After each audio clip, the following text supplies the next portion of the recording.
What is up, you guys? I'm so happy to report I have had a day off. Whee! I needed to just veg out. I haven't really vegged out. I've just sort of been a zombie today. I slept late and then I just sort of like watched some videos, but I don't really, it's like I didn't watch them. I just sort of like stared at them in a catatonic daze. And I kind of went out for a little walk because it was like fairly warm today. And then I decided that instead of doing the chores that I'd planned, that I would get pepper fired chicken. So I'm gonna have hot chicken. I need a good cleanse. That'll be a good initial kickoff, so to speak. Last indulgence, and then really good, strict disciplinary routines. I'm feeling it. I'm ready to get like situated and grounded and centered. And our midweek reading is really supporting that. So we are, like we've been talking about this metaphor for months. Like we're starting this like grand new season of life, and it's like the season, trailers were happening around the fall, and now it's like we've been in this like slow like opening credits sequence of like the old has been behind us. I think we've had a moment of like this sort of like limbo of just like letting the dust settle, and all of the chaos and things have been like moving out of our life and shifting, and like the final transformation has been taking place. We've been like werewolfing and like coming into shape. And so now it's like, now we're climbing up the ladder of the high dive, right? And we're kind of getting ourselves poised and centered so that we can sort of take ourselves through the move mentally before we sort of like take a breath, exhale, and then just like let go and execute. And so the end of this year is super powerful to do that. We have this influence of the Capricorn new moon really getting us disciplined. We're in alignment with those Saturn values right now. We are, getting organized, and we're thinking about things from a logical, perspective. We're getting things arranged in such a way that like our lives are going to be more efficient. Yesterday, our manifestation reading talked about simplifying our lives. We might need to be cutting things out or saying goodbye to the old things that we used to do in order to focus on the new things.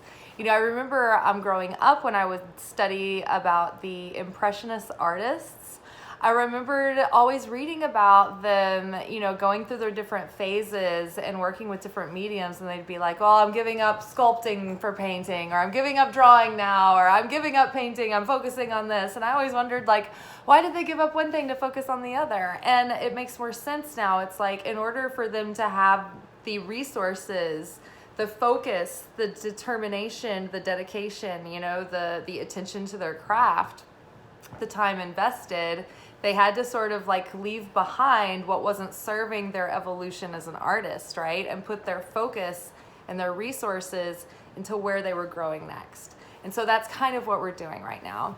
And I love it. So our cards for the middle of the week from the Vintage Wisdom Oracle are freedom. We got perception. We got centering. And then underneath these three, we got Knight of Wands.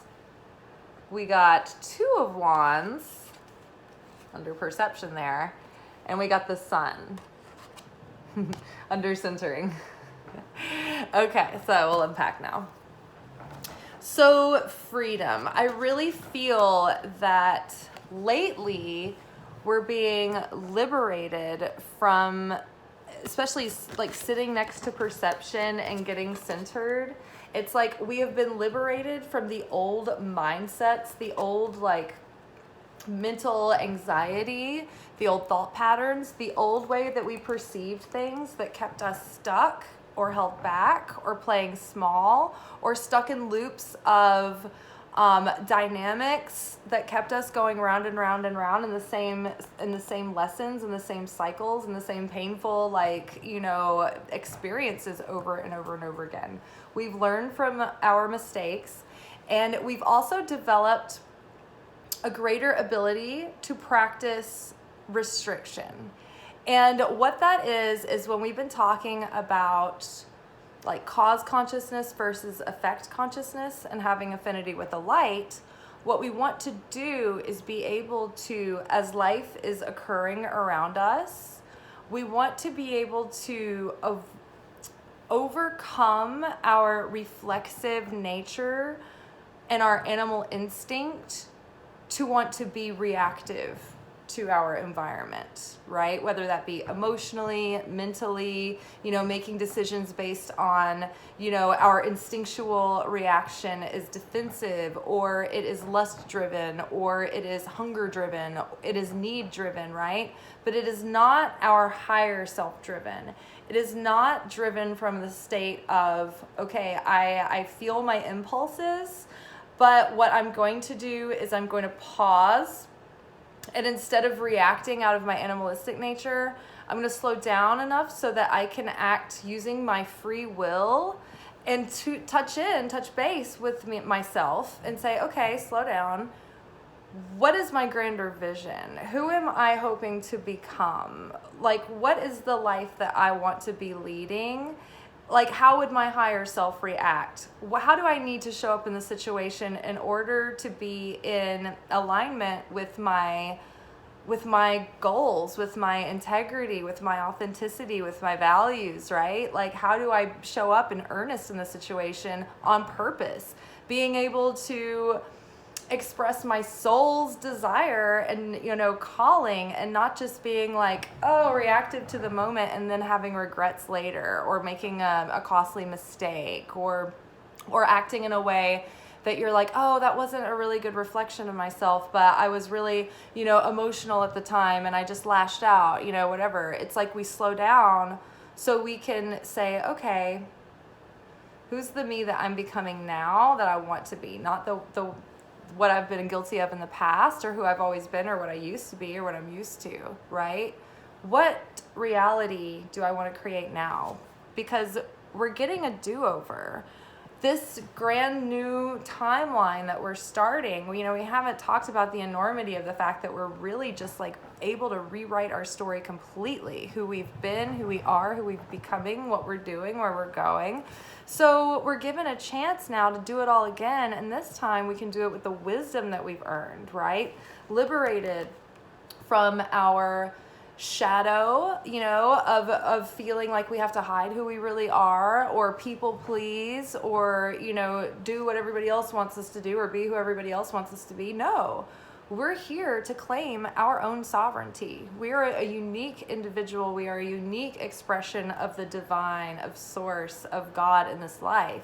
And so we have our own set of experiences that we have to live through, and we're given our own set of desires and talents and quirks and weirdnesses and freak flag aspects and, quirks and mistakes and flaws, and everything is all given to us for a reason, so that we can come here in that mixture, in that recipe, and experience life through that lens, through that variety of experiences, and experience the journey and the process of being able to take all of that and have the perspective that we're given because of it, and then choose the perspective that we want in spite of it, right? Get out of the story and into the message. My Kabbalah teacher said that recently, and it's like, get out of the story that you're telling yourself of what happened and into, okay, what can you take away from it? How can you grow from this? How can you be even more like of the person that you want to become from this, even if it was unjustified, even if it wasn't fair? Like, how can you turn that darkness around and foil your opponent and actually make that challenge glorify you in the end, right? Like, when you trust, when you're in alignment with the divine plan, with the divine direction in your life, then you align yourself with that favor, right? You harmonize with that cosmic flow and timing, and you can trust that you're being guided and taken care of. So the sun is like, oh my gosh, like, I can see clearly now, the rain is gone, right? We're getting recentered. We're getting like free of all of this distress, this heartbreak, this, looking over our shoulder, wondering what could have been, what we should have done, whatever. And we're flying free of that, and we're moving forward. And we're choosing the life that we want to experience, right? Because we're given this fresh start, but it's really up to us. Like, what are you going to do with it? Are you going to be led by your soul? Are you going to follow your bliss? Are you going to take action? Are you going to let life beat you down? Or are you going to say like, oh, fuck, man, that was a rough one. Sucks. I am feeling sad, but I am not going to hold on to this. I'm going to allow it to move through me. I'm going to, learn to self-soothe. And I'm going to learn to sit with discomfort and allow it to do its good work on me. And I'm going to transmute that darkness. When we act as spiritual alchemists, what we do is when our opponent brings things in life that are negative or challenging, that is only the negativity and the challenge that is set aside for us in this life. It is our negativity and our challenge, right? And so as it's presented to us, it is given to us to do something with so that we can change it while we're here. And so when we are given a shitty situation and we figure out, okay, I'm going to be so faithful that like God can turn this around in my favor, the more certain I am, the more in trust that I am. And so, okay, cool. How can I take ownership of this? How can I take responsibility? If somebody said something and accused me of something super shitty, cool. Maybe it's not true at all, but let's pretend like, what if it was? How would I step up my game? Even if, what if the universe was sending me just the tiniest little message in that for me to like get motivated, right? Get a fire under my ass. It doesn't mean that justifies what happened or that person was in the right. It just means that, hey, you're not going to take a hit without it counting, right? Use it for something. Take the darkness and transmute it into good, into taking that momentum. It's like when we transmute our fear into motivation. It's the same kind of idea. We are also overcoming and liberating ourselves from those patterns of, like, say, being excited about starting something and not following through or finishing it. Like, the Knight of Wands is, like, super enthusiastic and passionate and adventurous, but they also kind of have a little bit of that shiny object syndrome, like, looking over the shoulder, like, because maybe, the Knight is a bit impulsive. So maybe they pass up things that they actually regret, and they're like, man, I wish I hadn't rushed past that. Or they might get distracted and lose focus or lose motivation and not be able to have the maturity and the strength to go through and push through that phase when the honeymoon is over in like creation phase 2, going into phase 3, where you're like, okay, my kind of initial zest of the excitement of the project or the relationship or the chase or whatever has worn down, and it's like now it takes the mature person, the mature craftsman, the artist, the what have you, to push through and continue to develop the craft, to show up like a professional day in and day out in front of a blank page if you need to as a writer until something comes, right? You don't wait till you're inspired. You follow through and you do it anyway. So we're recentering and we're focusing on our vision, right? We're overcoming the tendency to get distracted and not follow through with what we've started, right? We're also getting over our tendency to be maybe impulsive and spread our attention too thin or overcommit, right? When we're already like we have a full plate. So don't get distracted. Instead, stay focused on your vision. Stay focused on like what's next. What's the next step forward? Because the Sun card is the card of like it's the big payoff. It's like enlightenment. It's the like capital Y, yes. Like if you're asking a yes or no question, it's like, yes, definitely. So it's about joy, it's about fulfillment, it's about satisfaction, it's about things like panning out and working out. It's just that you've got to buckle down, stay focused on your vision, get centered. You have the world here at your fingertips. It's just that you need to keep the ball. Don't drop the ball, right? Stay focused, get centered. You know, the thing that secures this woman is the frame, right? The structure that she sits in. So what we need is that framework, that discipline to hold the idea. You know, inspiration and potential without any kind of discipline or structure or boundaries is formless, right? We need the structure, we need the boundaries, we need the limitations in order to find form, in order to find expression. So I don't know. I think you guys, we are getting over those old mental trappings. We're feeling liberated. We're also feeling that like light sense of liberation. Like, fuck it, who cares? Like, I'm free. I'm doing whatever. You know, it's like we're not feeling like all held back or like shy or timid. We're feeling good. We're feeling very like ready to take the stage. Ready to like, I don't know, be animated and theatrical and like shine our light out into the world. And we're ready to like get over the tragedy and start living in the comedy, right? So just get centered and keep choosing the comedy. It can be a dark comedy, probably is.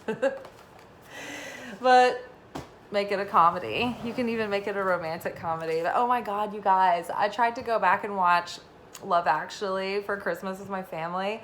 It is so like unhealthy. Like every scenario in that movie is like wildly like, it's like codependency, enmeshment. Like why are they like this is all happening too fast. These people are moving too fast. The whole movie takes place in like 3 weeks and then the end takes place like 2 weeks later. And if you go back and watch this, it's like we have too much self-help like available now. To buy into these like horribly like toxic plots. But I think that the writers have been self-helping too, because I think maybe hopefully the plots are getting better these days.